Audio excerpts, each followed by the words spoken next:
The wound is the place where the light enters you. This is a quote by Rumi, which I love so much. What do you say about it? I feel like it really speaks to conscious parenting. And it really speaks to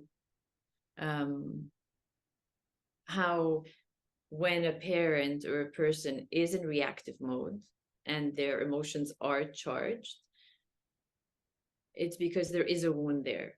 It's a trigger and the parent is triggered, but they're only triggered because there is a wound there. You know, another parent might go through the exact same situation with their own child, and that might not trigger them. Battles on food, battles of social media, they touch each person differently. But the wound is where the trigger, you know, hits through. And then the other part of the quote where the light enters is the beauty of conscious parenting, and that journey is when we look at our triggers and then we work to heal through, you know, the triggers. That's how we grow. And that's how the light enters, and we can heal these parts of our bodies and, you know, show up in a different way. Mm-hmm. Dr. Shafali has this beautiful quote also, and she says that pain is the portal. And I also like that image of portal, and it's like the same image here with light, because we fear these wounds. We are afraid of them, even of our reactions sometimes. But when we see them as portals, as light, I feel it changes everything. And I'm thinking of a sweater, right? When you knit a sweater, and I would compare this to the small child. And then you skip some, during the knitting, you skip some, I don't know how you call that in English. That means that the sweater will have small holes in it in the end. There's going to be small holes in that sweater. And it's the same for the child.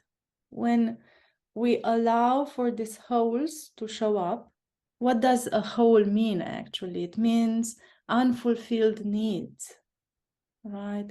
It means we don't show up for the child, and he doesn't feel, or she doesn't feel seen, heard, valued.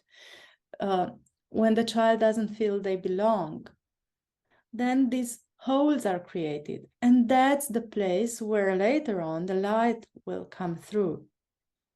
But the light comes to really shine on that hole, and for us as adults to say, hey, this is the place where you still have to work on.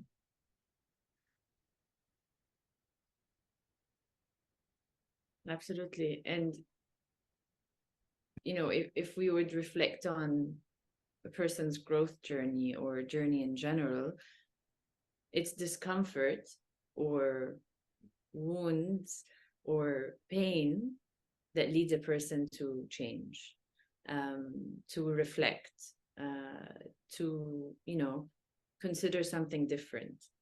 And there's so many situations where they say hindsight, you know, is 2020, when you look back and you say, this moment that was so painful at the time brought me to where I was today. And this moment is why I made these decisions. And in seeing that, you know, going through these experiences is how something beautiful turns out to be, you know, and where, speaking about the light coming in, is how the transformation happens. It's challenging, it's painful at times, but it's a courageous act. Mm-hmm. What I'm thinking of is that no mud, no lotus. Yeah. You can't have, and it's the same for feelings. You cannot feel only joy. You need the sadness too. You need both of them, because if you only tend for the good ones, the positive ones, then you come somewhere in the middle and you experience very little. Because you can feel true joy only when you feel true sadness. And it goes the same for every other emotion, right? Somehow it's a complementary thing there going on. You cannot turn on the faucet for only one emotion. I don't want to feel angry. You cannot do that, fortunately. So there's a story about a man who was having a challenging time related to his work and career. And he went to see a therapist, and the therapist recommended that he go on a retreat. And he said, if you go on this retreat, it will help you to feel better. And then he went to the retreat and he came back and he said, you said I would feel better. I was feeling angry. I was feeling frustrated.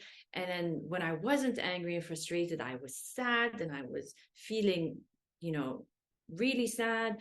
And the therapist just listened and listened. And then he smiled and said, you were feeling better. You felt your anger better. You felt your frustration better. You felt your sadness better. And when we do start to feel, sometimes it is quite overwhelming when we've shut out ourselves from feeling and fully experiencing life.